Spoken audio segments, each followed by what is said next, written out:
Leave life on passive income या सिरीजमध्ये तुमचं स्वागत आहे। पॅसिव्ह इन्कम हा फक्त यंग लोकांसाठी नसून जे लोक रिटायर्ड झालेत त्यांच्यासाठी पण पॅसिव्ह इन्कम खूप चांगलं काम करू शकतो। ट्रॅडिशनली इंडियामध्ये लोक रिटायर झाले की त्यांचे जे काही रिटायरमेंटचे पैसे असतात ते टिपिकली पोस्टात ठेवतील किंवा एफडी करतील आणि 6-7% या रेंजमध्ये त्यांना परतावा मिळतो। अनफॉर्च्युनेटली रिटर्न ऑन इन्व्हेस्टमेंट हे इन्फ्लेशनच्या रेटच्या जवळपास असतं, त्यामुळे पैसे वाढत नाही। तुम्ही जेव्हा एफडी करता किंवा पोस्टात पैसे ठेवता आणि त्याच्या व्याजावर जगता तेव्हा तुमची मुद्दल जिथल्या तिथेच राहते, मुद्दल वाढत नाही आणि हा प्रॉब्लेम आहे जो लोकांच्या अनेक वर्ष लक्षात येत नाही। जर तुम्ही म्युच्युअल फंडमध्ये SWP केली म्हणजे सिस्टमॅटिक विड्रॉल प्लॅन तर तुमचे दोन फायदे होतील। एक, तुमच्या गरजेनुसार तुम्हाला मंथली रिटायरमेंट पेन्शन पण मिळेल, शिवाय तुमची मुद्दल देखील वाढेल।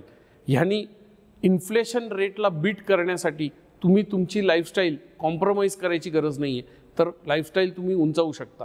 SWPतनं तुम्ही गुंतवणूक करून पेन्शन कसं मिळवू शकता आणि तुमची लाईफस्टाईल सुद्धा कशी इम्प्रूव्ह करू शकता याबद्दल अधिक माहिती हवी असेल तर माझ्या बायोमधला एन्क्वायरी फॉर्म भरा। मी तुम्हाला एक समृद्ध आयुष्य पोस्ट रिटायरमेंट जगण्यासाठी मदत करेन।